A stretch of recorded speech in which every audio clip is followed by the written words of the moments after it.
हरीश अपनी पत्नी को इतना प्यार करते हुए भी उसकी पत्नी पूजा किसी और मर्द के साथ ताल्लुक में कैसे बंध गई।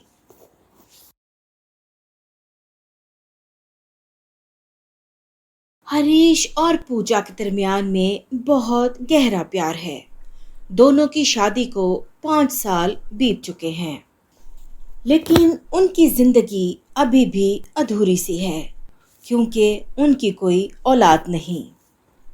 लेकिन फिर भी उन्हें विश्वास है कि इस साल बच्चा ज़रूर हो जाएगा। दोनों एक दूसरे के बिना नहीं रह सकते।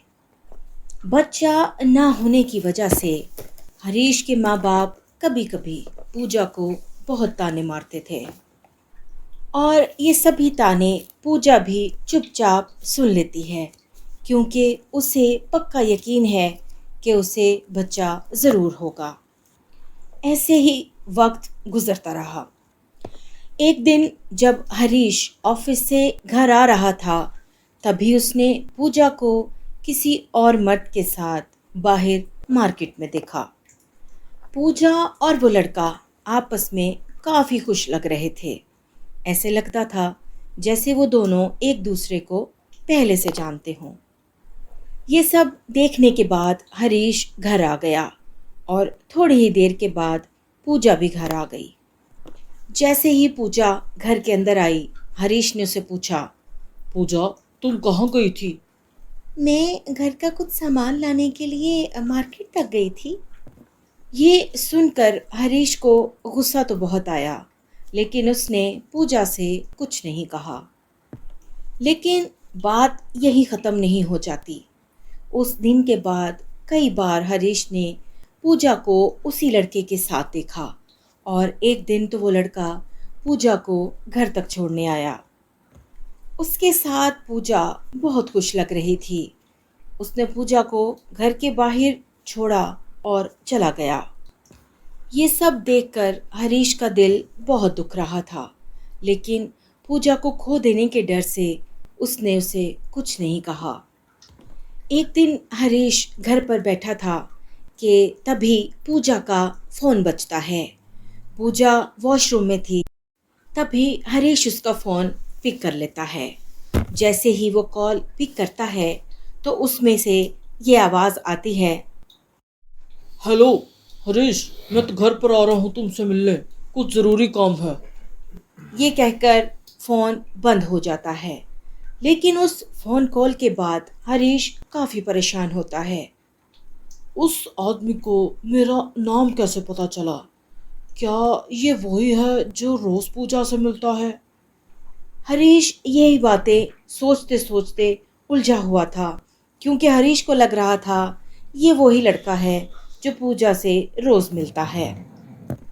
तब हरीश को लगा कि शायद पूजा उससे डिवोर्स लेना चाहती है, और इसी बारे में वो लड़का उससे बात करने के लिए घर पर आ रहा है।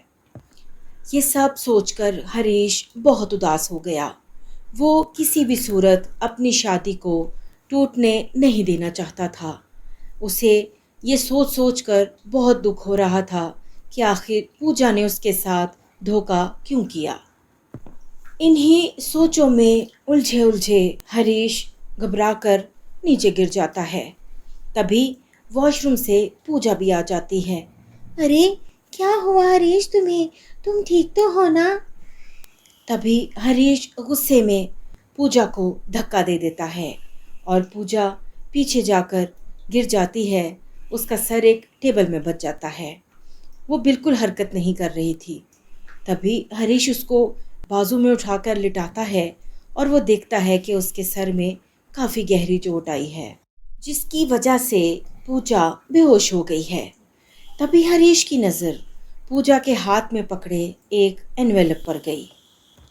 तभी हरीश वो एनवेलप पकड़कर खोलता है और उसमें लिखा था, हरीश, मैं तुम्हें काफ़ी दिन से एक बात बताना चाह रही थी। तुम्हें सरप्राइज़ देना था।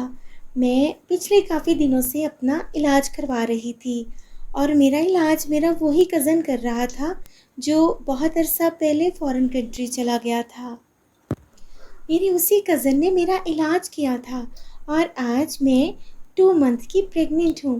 आज मैंने अपने उसी कज़न को खाने पर बुलाया है। आप उससे मिलकर बहुत खुश होंगे। तभी दरवाजे की घंटी बजती है।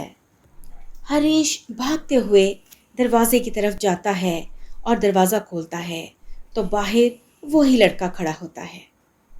हेलो हरीश, मेरा नाम अजय है और मैं पूजा का भाई हूँ। कैसे हो तुम? तभी अजय की नज़र बेहोश पड़ी पूजा पर पड़ती है। अजय जल्दी से पूजा को उठाकर हॉस्पिटल ले जाता है। पूजा कोमा में चली जाती है और इसी घटना में पूजा अपना बच्चा भी खो देती है। हरीश उससे माफ़ी मांगना चाहता था, उसके पैरों में बैठकर रोना चाहता था, लेकिन पूजा तो अभी भी कोमा में थी। एक छोटी सी गलतफहमी ने पूजा और हरीश के बीच भूचाल ला दिया। किसी भी गहरे रिश्ते में दरार लाने से पहले एक दूसरे से पूछगिछ कर लेनी चाहिए। रिश्ता जितना भी मजबूत क्यों ना हो, एक दूसरे पर इल्ज़ाम लगाने से पहले उस बात की जांच पड़ताल ज़रूरी है।